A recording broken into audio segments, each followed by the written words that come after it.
Atos 17, 24 a 28, diz a palavra de Deus assim: O Deus que fez o mundo e tudo o que nele existe, sendo ele Senhor do céu e da terra, não habita em santuários feitos por mãos humanas, nem é servido por mãos humanas, como se de alguma coisa precisasse, pois ele mesmo é quem dá vida a todos, respiração e tudo mais. E de um só fez toda a raça humana para habitar sobre toda a face da terra, havendo fixado os tempos previamente estabelecidos e os limites da sua habitação, para buscarem a Deus, se porventura tateando o possam achar, bem que não está longe de cada um de vós, pois nele vivemos e nos movemos e existimos, como alguns dos vossos poetas têm dito, porque dele também somos geração. Vamos orar ao Senhor. Senhor, te pedimos a bênção da iluminação do teu Espírito sobre nós, porque a tua palavra, Senhor Deus, ainda que clara, ainda que verdadeira, ainda que relevante e ainda que se refira a coisas do nosso dia a dia, mesmo assim os nossos olhos e ouvidos e coração estão poluídos, Senhor Deus, pelos projetos pessoais, pelo egoísmo e por nossas tentativas de solução humana. Portanto, pedimos em nome de Jesus que o teu Espírito nos conduza na medida em que refletimos na tua palavra, santa e verdadeira. E te louvamos por ela ter sido preservada e trazida até nós, para que fôssemos edificados, corrigidos, educados na justiça. Obrigado por esse texto santo. Ensina-nos, nós te pedimos em nome de Jesus. Amém. Meus amados, eu não tenho medo de errar, de dizer que os grandes problemas que a humanidade poderia eleger hoje, e vejam bem, eu disse eleger, são de simples solução. A solução é muito perto, muito fácil, está ao alcance da mão. Podemos ver, se perguntássemos aí fora, alguns poderiam pensar a respeito da fome no mundo. Queridos, há comida o suficiente. Só o que nós jogamos fora, desperdiçado, daria para alimentar os que não têm o que comer. Basta que o homem queira. Basta que haja uma união nossa. E não aqueles discursos de fome zero e tudo mais, que isso não funcionou. Porque pessoas estavam muito envolvidas com seus próprios projetos, com seu ideal de mundo, com seu ideal pessoal de vida, com a riqueza pessoal. Aí, fome nenhuma solucionada. Pelo contrário, a previsão é que se gere 12, 14 milhões de desempregados pela limpeza que fizeram do dinheiro que o Brasil tinha de reserva. Daí, a solução para a fome do mundo está fácil, está ao alcance da nossa mão. Mas será que nós chegaremos a ela? Vamos pegar um outro problema para que pareça, a gente não se restringe somente a isso. Alguém poderia eleger a destruição da natureza, o problema da ecologia, um tema muito atual que se ensina inclusive nas escolas. Os grandes poluentes não estão dispostos a abrir mão de lucros, a fazer altos investimentos para deixar de destruir nosso planeta. E não é só uma coisa que atinge a camada, e não vamos culpar somente os grandes indústrias do mundo. Nós também. Nós também, quando trocamos o celular, trocamos uma televisão sem precisar, estamos gerando poluição no mundo. Compramos no supermercado e descartamos a sacolinha, não é? Não é difícil dizer, se alguém puder apontar, os estudiosos já fizeram estudos disso, como resolver o problema do mundo, e nós nos juntarmos para fazê-lo. O desmatamento que é feito na Amazônia, eu no tempo que eu tive à frente da Junta de Missões Nacionais, fiz uma viagem para o norte do Mato Grosso, já quase o pezinho do Amazonas lá, Rondônia de um lado e Amazonas para cima, bem no cantinho do estado. E o missionário me contou como era a vida dos moradores da cidade que ele evangelizava. Graças a Deus tínhamos uma igreja presbiteriana grande lá, sustentada pela Junta de Missões Nacionais. E esse missionário nos diz o seguinte: olha, que a cidade vai muito bem quando não baixa a fiscalização aqui, porque a maior parte dos moradores aqui dessa cidade sobrevivem da madeira ilegal, da madeira que é uma depredação do Brasil, né? Então, eles ficam lá 3, 4 anos ganhando muito dinheiro. A cidade é uma cidadezinha, se você pensar que está na Amazônia, é até uma cidade grande, uma cidade razoável.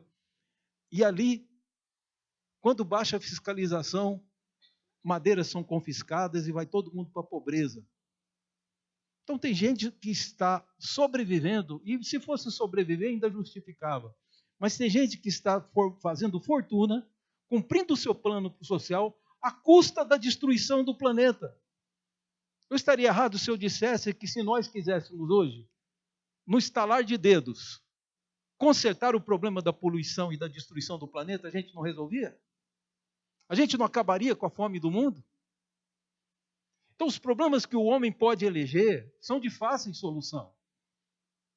Não é preciso se privar da liberdade, eleger um partido que vai fazer uma ditadura no Brasil, com a proposta de igualar tudo e fazer com que todo mundo do Brasil não tenha ricos aqui e todo mundo viva bem. Pelo menos essa é a proposta, porque esse sistema, essa proposta na prática, só empobreceu as nações e retardou o progresso. Só foi uma desculpa. No fundo, a conversa é o seguinte: confie em mim porque eu quero o seu bem. Isso não funciona. Então, as soluções, elas são fáceis, mas elas têm no caminho um grande problema: o ser humano. Eu e você. Então, não é que o problema seja complicado e que Deus esteja alheio, e que a violência, atualmente, que é uma das coisas mais preocupantes que o brasileiro tem. A violência no Brasil mata mais do que as guerras no mundo. E aí, se nós pensássemos que a população se juntasse, se quem soubesse quem cometeu o crime começasse a denunciar, e os juízes parassem de soltar aquelas pessoas que são criminosas já recorrentes, e se as leis do Brasil fossem enrijecidas e diminuídos os recursos e possibilidades, se nós tivéssemos um país que buscasse realmente soluções, estaríamos lá. O problema é que tudo se esbarra assim. Nós queremos prisão para o outro. Quando se trata de parentes nossos, amigos nossos, conhecidos nossos, ou para fazer um discurso de humanismo, de que defendemos o ser humano e que todo ladrão é um pobre, eu não sei de onde tiraram isso, né? O ladrão só é pobre porque o país tem miséria. Isso não é verdade. Isso não é verdade, que muitos criminosos são filhos de pais riquíssimos e que sabem que terão impunidade porque seus pais têm nomes importantes na política, no poder judiciário ou coisas do tipo. Não é verdade que a miséria é a grande causa dos crimes e da violência. Se você me disser que são as drogas, eu posso até concordar, mas não a miséria. Então, é diante desse fato que nós nos deparamos que o problema da humanidade somos nós mesmos, seres humanos. É a nossa indisposição de nos unir para resolver aquilo que afeta o outro. Queremos resolver só os nossos problemas pessoais da nossa casa. Mas esses não são os grandes problemas nem da humanidade nem seu. O que adianta se resolvêssemos a fome do mundo? Se eu for viver nessa terra aqui mais uns 25, 30 anos. Do que resolveria resolver o problema e preservarmos o planeta quando todos morreremos, inclusive meus filhos e meus netos. Então há problemas, esses sim não dependem do ser humano, não depende de nos unir para resolvermos esses problemas, eles dependem, na realidade, de uma intervenção de alguém mais poderoso do que nós, para resolver o problema da morte, o problema da nossa existência, para responder perguntas profundas sobre quem somos, o que estamos fazendo aqui, qual que é a nossa tarefa, o que se espera de nós. Essas perguntas, queridos, era exatamente o que povoava a mente dos gregos, para quem Paulo fazia esse discurso. Toda a cultura grega, que é tão forte que domina até hoje o nosso mundo, influencia grandemente o Ocidente, que começa antes de Jesus, com Platão e Sócrates, e depois, pouquinho tempo depois, veio Aristóteles. E tantos filósofos gregos vieram. Foi simplesmente uma tentativa de poder preencher esse buraco das perguntas existenciais e de descobrir soluções. E aqui nós temos Paulo pregando na capital da filosofia, da cultura, o cérebro do mundo da época, que era Atenas. E Paulo vai entrar dentro do cérebro da humanidade, não porque ele quisesse pregar naquele lugar, mas porque ele estava ameaçado de morte pelos judeus, seus compatriotas. Como eu disse, o grande problema do homem é o próprio homem. E Paulo, porque acreditava que Jesus era o Messias que os judeus acreditavam, começou a pregar em várias cidades. E foram levantadas perseguições, e principalmente os judeus queriam vê-lo morto. Assim, passando por Filipos, Tessalônica, lá na Macedônia, passou por Bereia, e por fim ele desce a Atenas. Não podia ficar muito em um lugar, porque logo era ameaçado de morte, então Paulo mudava rápido. Mas a grande bênção é que o pouquinho de convertidos que ele deixava num lugar se tornava uma poderosa igreja. Uma igreja que inclusive sustentava seu ministério, os que iam sendo salvos. E promovia uma mudança tão grande, que era praticamente um golpe fatal na cultura grega. Porque abandonavam muitos preceitos dos filósofos e abraçavam as escrituras dos judeus. E por ironia, os próprios judeus querendo matar Paulo, ele vai para Atenas para se esconder. Porque não tem lugar melhor para você ficar oculto do que numa cidade grande.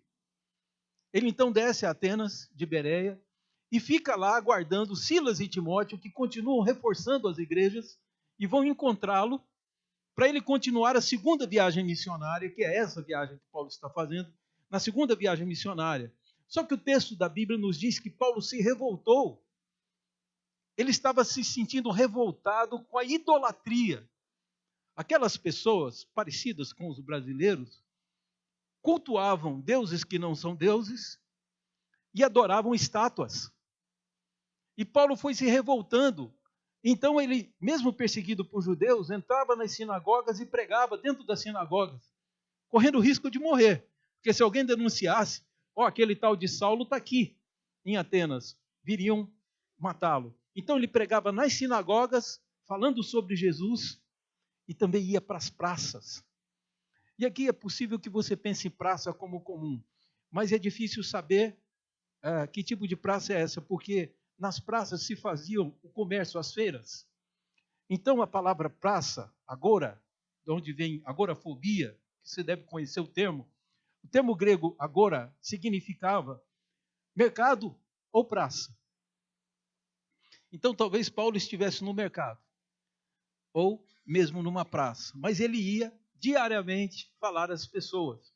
E acharam tão curioso o que ele falava, e entenderam errado, muitos deles, porque Paulo falava de Jesus e a ressurreição.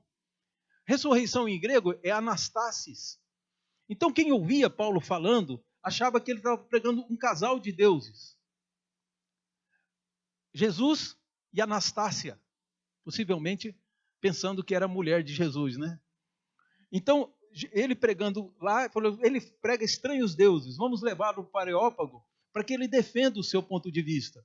E é assim que Paulo, o trecho que lemos, é uma parte do discurso de Paulo aos atenienses. E ele é muito interessante porque ele acaba nos mostrando qual é a nossa tarefa. Os gregos não tinham entendido, buscando na sua própria mente, como disse o próprio Paulo aos romanos, inculcando-se por sábio, se fizeram loucos. De tanto dizerem para eles, meu, sou sábio, sou sábio, sou sábio, eles ficaram malucos. E faziam coisas absurdas, faziam verdadeiras aberrações com a desculpa de cultura, de arte. E é no meio desse bando de transgressores que Paulo se revolta e vai pregar Jesus com toda a paciência e vai falar de Jesus para eles. E Paulo introduz o discurso, e vale dizer, irmãos, que não é preciso. Areópago é como se chamava o lugar onde ficavam as faculdades e tinha lá um anfiteatro. Então, normalmente, se acredita que Paulo ficou, tinha uma colina, e o pessoal recortou fazendo arquibancadas, e ali tinha peças de teatro, tinha manifestações culturais, era tipo um auditório. Então, pode ser que Paulo tenha ido falar nesse Areópago. Mas Areópago pode se referir também à cúpula da cultura grega de Atenas. Simplesmente seria um comitê formado por aqueles que seriam os professores da faculdade de Atenas. Esses é que estariam ali, talvez, ouvindo Paulo. Eles com certeza estavam presentes. Mas se Paulo falou para uma multidão, ou falou para esse comitê, o importante é que ficou registrado o discurso dele. Então, Areópago podia se referir também à nata da academia de Atenas, da universidade, os grandes filósofos da época. E então levaram Paulo lá, porque queriam saber quem era esse tal de Jesus, esse tal de Anastácios, que ele falava. E então Paulo vai até lá e começa o seu discurso. No verso 22, você vai ver ele dizendo: Senhores atenienses, em tudo vos vejo acentuadamente religiosos. Então, antes de prosseguir, Paulo parte para a religiosidade. Eles ficaram satisfeitos de saber que Paulo os achava religiosos. Só que isso não era um elogio. No fundo, queridos, Paulo vai acabar dizendo para eles que a grande tarefa que o homem tem é descobrir e conhecer a Deus. Se você passar por essa vida sem conhecer aquele que te criou, aquele que te deu vida, que te sustentou 30, 40, 80 anos, 100 anos de idade, se você passar por essa vida sem saber quem é ele, você desperdiçou toda a sua vida, jogou fora. Ele vai dizer aqui que Deus nos fez para que ele fosse encontrado, que Deus pode ser encontrado. É a grande mensagem que nós temos aqui, que nós podemos ver. Mas ele então diz: eu vejo que vocês, na introdução do sermão dele no Areópago, que vocês são muito religiosos. Eu vi várias estátuas e tudo, e um altar me chamou a atenção. O altar ao Deus desconhecido. Um altar que não tinha estátua nele, só tinha o altar. Isso porque o grego, queridos, estava tentando compor e responder e preencher o vazio que aquela resposta eles não tinham. Quem fez tudo isso? Qual a razão de estarmos aqui e de vivermos? Há um romance que os estudiosos dizem que é a Bíblia do grego dessa época, que são os romances de Homero. Hoje se questiona se Homero foi um personagem real ou se é fruto também da própria cultura do folclore grego. Mas o fato é que foram escritos, há 2 livros que estavam escritos, a semelhança nossa que temos Antigo e Novo Testamento, né? Eles também tinham 2 livros de Homero, a Odisseia e Ilíada, não é isso? 2 livros que servem de regra de fé, ou que explicam a história. Porque o homem, tendo esse vazio, não sabendo o que está fazendo aqui, nem criou quem criou tudo isso, ele pode ter a alternativa cristã. Eu não tenho dúvida que essas pessoas conheciam a hipótese judaica, que eles chamam de hipótese, mas nós conhecemos como a verdade bíblica. Os judeus estavam espalhados pelo mundo, tanto que em Atenas, em qualquer lugar, haviam sinagogas de judeus, e esses judeus diziam: só há um Deus. Esses deuses de vocês são invenção. Há um único Deus verdadeiro que criou tudo. Nós o conhecemos porque ele nos tirou do Egito, ele falou com Moisés e deu a lei dele para que nós sigamos. Então nós fomos escolhidos por Deus para ser a revelação desse Deus ao mundo. Qualquer um de vocês pode conhecer. Eles olhavam para o judeu e diziam assim: não, esse povo medíocre vai ensinar para nós que somos os gregos. Querido, a força da cultura grega é tão grande que ninguém hoje fala do Império Macedônico. Todo mundo diz a cultura grega, a filosofia grega. Só que, no fundo, o pai de Alexandre o Grande tomou Atenas. E tendo o poder militar, pega o melhor filósofo que tinha na Grécia, Alexandre, o filho dele, foi educado pelo melhor filósofo da época, um homem chamado Aristóteles. E Aristóteles não ensina toda a estratégia e tudo, mas é tão forte. A mente domina as armas.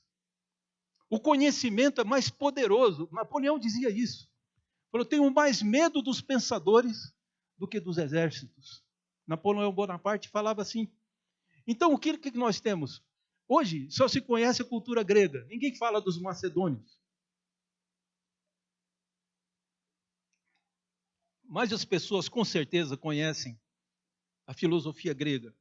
E o que era a filosofia grega? A tentativa de preencher as lacunas, que eles rejeitavam a revelação dos judeus, mas produziam a sua própria. Eles diziam, não temos deuses, vamos inventar algum.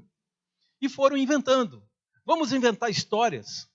Aí tem o deus do mar, o deus, o deus dos céus, o deus da terra, deus da tempestade, deus do trovão, e vinham inventando deuses para poder explicar toda sorte de fenômenos que acontecem.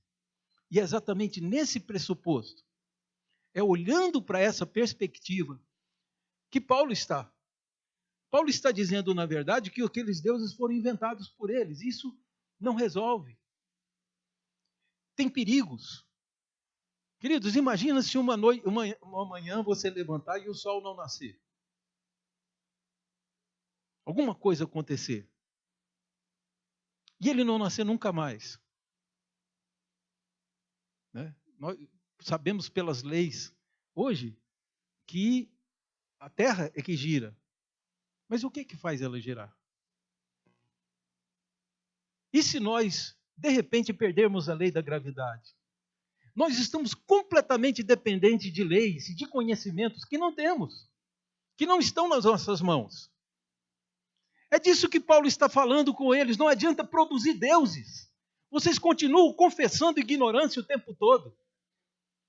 Para não correr risco de ter esquecido algum Deus e por isso ter uma catástrofe, um vulcão explodir, o povo passar por um terremoto e morrer. Então, para ter garantias, eles erigiram um altar ao Deus desconhecido.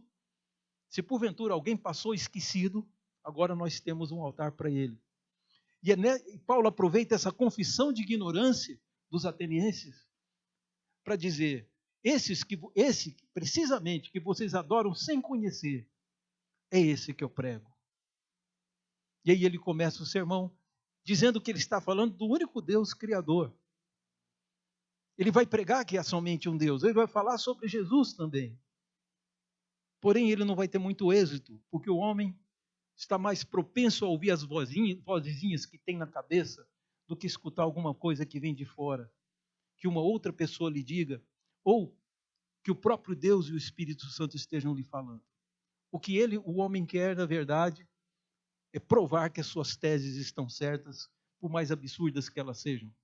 Então, os homens construíram deuses com as suas mãos e os adoravam. Davam oferendas, ofertas, viviam em função de deuses que eram invenção do homem. Está explicado por isso? Por que Freud usava a mitologia grega para explicar fenômenos da psique humana, da mente humana? Sabe por quê? Porque a mitologia grega revela a alma humana, é uma projeção do coração humano. Daí você tem o narcisismo, que vem de Narciso. Você tem o complexo de Édipo. São todas coisas que habitam e populam a mente humana. E aí o homem projeta tudo isso nos seus romances, na sua literatura. Daí tanto Shakespeare, lá por volta de 1500, como Freud, durante esse século nosso, fim do século passado e agora foi que ele viveu, Freud, eles usam a mitologia grega como forma de expressão, porque ali está a alma humana revelada. O problema é que o hebreu revela a alma de Deus, a vontade de Deus. E o Deus está em conflito com o homem, mas está chamando o homem para uma reconciliação. Vamos ler as palavras de Paulo nesse discurso, as mesmas que já lemos. Ele disse aqui no verso 23, porque passando e observando os objetos do vosso culto, encontrei também um altar no qual está escrito, ao Deus desconhecido. Pois esse que adorais sem conhecer é precisamente aquele que vos anuncio. Agora veja só, o Deus, e aqui o artigo coloca, é um artigo definido, tem no grego também, e esse artigo definido não é um Deus, mas o Deus. Então ele está dizendo, o Deus que fez o mundo e tudo que nele existe, sendo ele Senhor do céu e da terra, não habita em santuários feitos por mãos humanas. O que é que Paulo vai dizer? Primeira tese dele, Deus é o Criador. Não há nada que eu possa fazer com minha mão para agradá-lo. Não há nada que eu possa fazer para fazer com que ele mude. Não são obras, templos, santuários, religiões. Ele criou tudo, ele não pode ser servido por mãos humanas. Ele não precisa de nada. Ele é autossuficiente. Sendo ele o Criador, não precisamos pensar que esse Deus vai ser, de alguma forma, seduzido a ser favorável a nós, vai se tornar propício a nós com meras oferendas e cultos e rituais pagãos. Tudo que vocês estão fazendo é inútil, é perdido, são religiões. Então esse Deus é o Deus Criador. É a primeira coisa que precisamos saber sobre Deus. E ele diz, ele não habita em santuários feitos por mãos humanas, verso 25, não é servido por mãos humanas, como se de alguma coisa precisasse, porque ele não precisa. Olha como que ele conclui. Pois ele mesmo é quem a todos dá vida, respiração e tudo mais. Alguns poetas gregos haviam alcançado essa verdade. Paulo vai usá-los aqui. É ele que confere vida a cada um de vocês. E respiração. Então que bobagem é essa de pensar que nós podemos inventar deuses? Ou podemos inventar coisas que o agradem? Ou o homem do século XX e do século XXI preferiu uma outra alternativa. Já que nós não podemos responder a pergunta, não vamos fazê-la mais. Vamos simplesmente acreditar que Deus não existe. A criancinha está com medo de levar bronca de você, aí ela pensa o quê? Que se ela tampar os olhos, você some. Não é assim? Já viram essa solução? O ateísmo é isso, queridos. Vamos inventar um jeito de ignorar Deus, aí ele não nos incomoda mais. E continuamos ainda sem solução para problemas nenhum, nem os problemas solucionáveis e nem para aqueles que não são solucionáveis por mãos humanas, porque o único que pode resolver é Deus. Mas aí fechamos nossos olhos dizendo, não vamos falar com ele, vamos tapar o nosso ouvido, não vamos ouvir o que ele diz, vamos fingir que Deus não existe. Se fingirmos, solucionamos tudo. É como o grego tentar inventar deuses e dar tiro para tudo que é lado, para ver se acerta pelo menos um. Fazer um altar ao Deus desconhecido. Agora o homem cultua um Deus inexistente, um Deus que não existe. É fruto do cristianismo e tudo mais. Então, vamos pensar nisso. O homem pensa que com isso soluciona. Aí ele tem uma ideia. Como é que nós vamos fazer para explicar a nossa existência na Terra? Os evangélicos americanos, ingleses, isso lá, 1700, 1800, esses homens dizem que tudo existe a partir da criação de Deus. Mas aí, de repente, aparece um homem que diz o seguinte, eu acredito que os animais evoluíram, que tudo o que vemos hoje é resultado de uma evolução. Qual é a grande prova que esse homem tinha? Na introdução, Origem das Espécies, Charles Darwin diz simplesmente isso. Vocês devem considerar a minha observação como prova. Abraçaram essa teoria, não porque ela fosse boa, ou porque ela estivesse respaldada pela ciência. A mera observação humana não pode descobrir coisas que aconteceram milhões de anos atrás, segundo o que eles dizem. Mas aí eles abraçam e lançam essa teoria e querem que você aceite como se fosse verdade. Ensinam para os seus filhos na escola como se fosse verdade, porque aí justifica que não se busque Deus. Nós viemos por acaso. Tudo que existe surgiu de uma grande explosão. né? E aí vem aquela criancinha com a sua sabedoria e pergunta: tá bom, pai, tudo veio de uma explosão, e quem foi que acendeu o pavio? Essa é a grande questão, querido. Se houve uma explosão, é porque já havia alguma coisa criada. Já existia alguma coisa. E Paulo prova aqui que ele é criacionista. Paulo não é evolucionista, ele não é darwinista. Ele não segue nenhuma dessas linhas paralelas. Ele diz que de um só homem, Deus criou toda a terra. Vejam se não é isso. Ele falando que Deus é criador, verso 26, ele diz: de um só, e você sabe o nome dele, Adão, de um só fez toda a raça humana para habitar sobre toda a face da terra. É interessante que todas as fêmeas foram criadas ao mesmo tempo que os seus machos no nosso planeta. Mas ao criar o homem, Deus fez a fêmea a partir de uma costela dele, para que de Adão toda a raça humana gerasse. Somos, na verdade, uma única espécie, né? Então ele diz aqui: de todos fez só uma raça humana para habitar sobre a face da terra. Então você habita aqui porque ele escolheu assim, ele definiu assim, havendo fixado os tempos previamente estabelecidos e os limites da sua habitação. Verso 27 nos diz: para buscarem a Deus. Foi para isso. Adão não precisava de muito para encontrar Deus.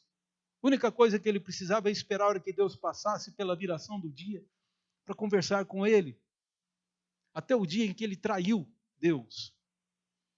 Que ele fez uso da criação de Deus dentro dos seus próprios métodos, propósitos, planos, arriscando a vida da sua esposa que dependia dele. E aí ele se escondeu entre as árvores, como se pudesse se proteger. Fez roupas.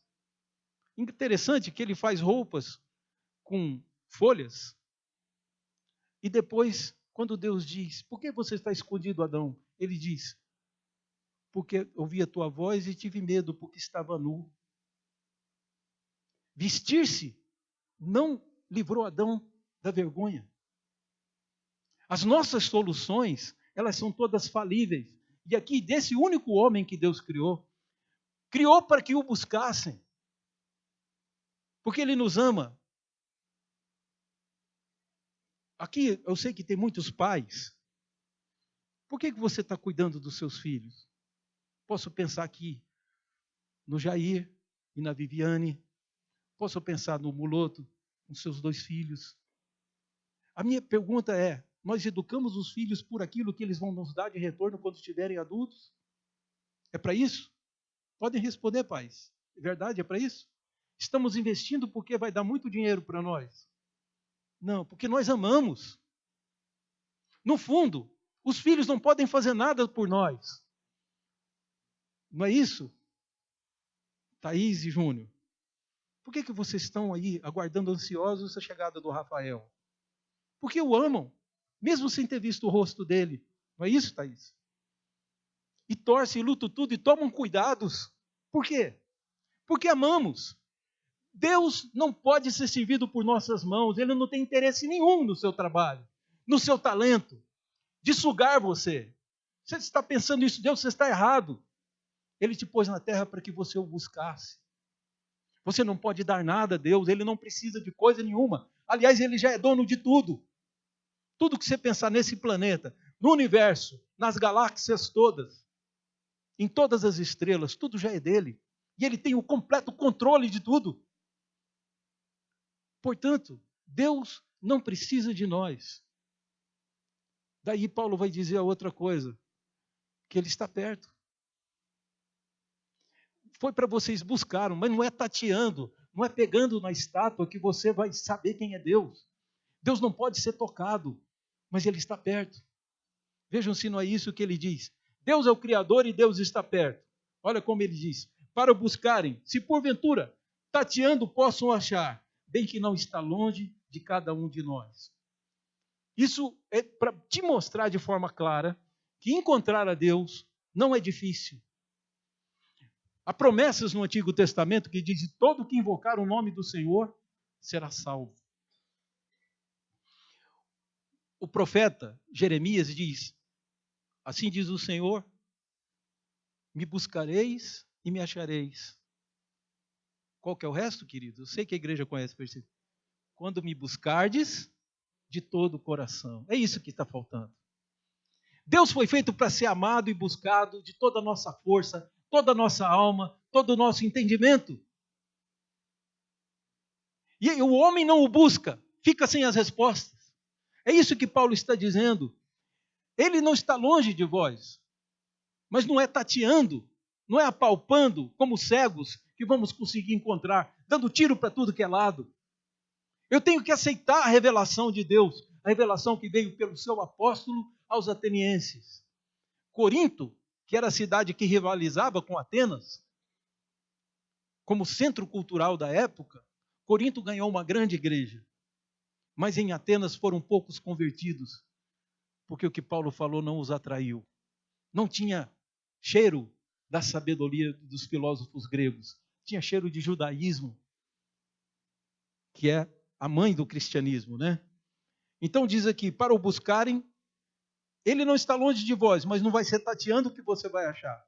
E vejam o último propósito também de Deus, de vir ao encontro através do apóstolo Paulo e vir a você essa noite. Diz no verso 28, pois nele vivemos e nos movemos e existimos, como alguns dos vossos poetas têm dito.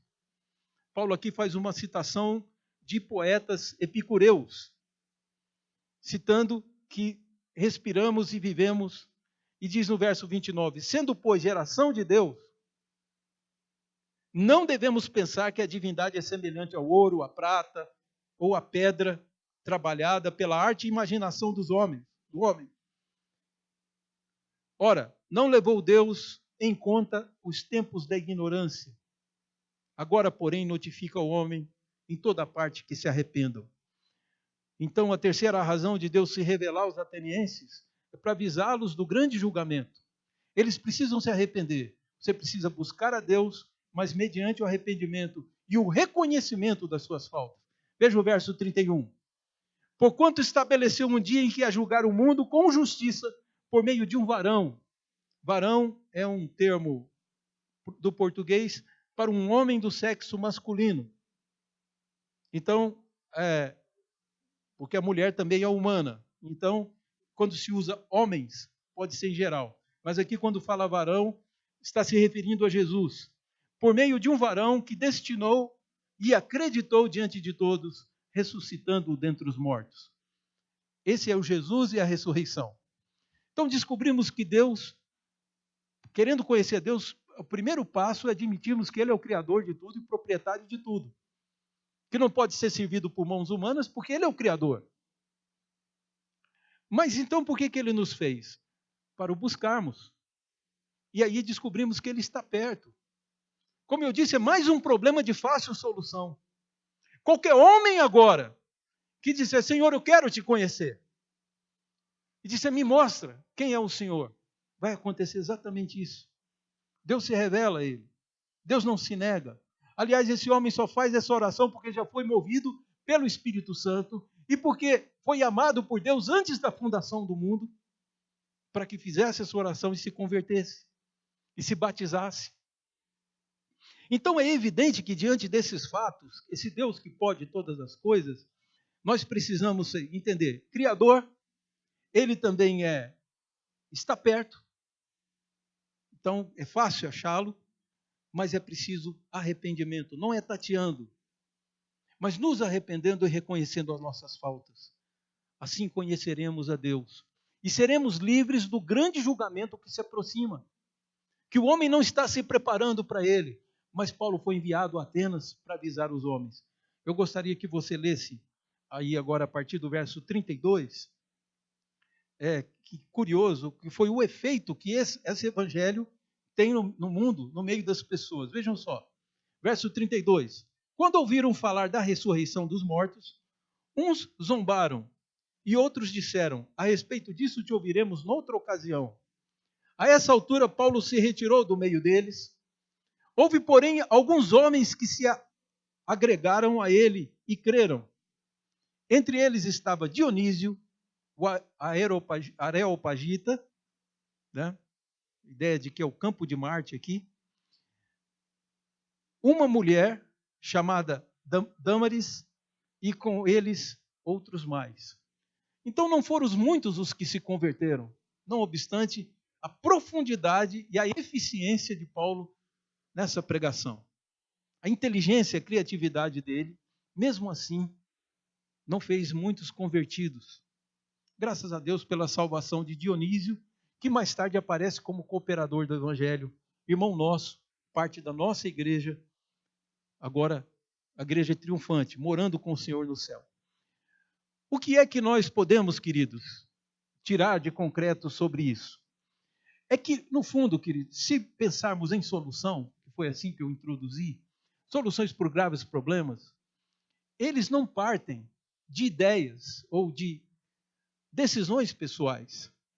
É preciso que hajam decisões coletivas, são soluções coletivas, concordam? Para acabar com a poluição do mundo, não adianta que eu e Nenê combinemos, vamos acabar com a poluição. Vai ajudar. Pouquinho, quase nada. A gente não deixa a água escorrendo na torneira, a gente toma uma série de medidas. Isso soluciona? Não. Porque a decisão é coletiva. A humanidade prefere, do que tomar decisões coletivas, ficar acreditando numa solução messiânica. Não é isso? Vai vir um presidente honesto e vai pôr ordem no nosso país. Cuidado que o primeiro que ele pode mandar preso é você. O Brasil quer realmente isso? Um homem que vai colocar a justiça em todas as coisas, acabar com lucros desonestos. Seria ótimo para o Brasil, não tenho dúvida. Mas as soluções messiânicas, elas não, durante a história não se provaram. Então, eu concordo com você. Se é impossível conseguirmos mobilizar a humanidade inteira, pelo menos decisões pessoais precisamos tomar e precisamos de uma intervenção messiânica. A notícia que eu tenho para te dar é que o Messias já veio. O Criador de todas as coisas enviou alguém para interferir na história e mudar o curso dela. E ele fez com eficiência. O mundo é o que é graças à passagem de Jesus por essa terra. Da onde que você acha que saiu a chamada democracia? O conceito de que todo homem é igual? O fim das monarquias? Tudo veio do cristianismo, querido. Estão nos ensinos de Jesus, estão nos ensinos da Bíblia.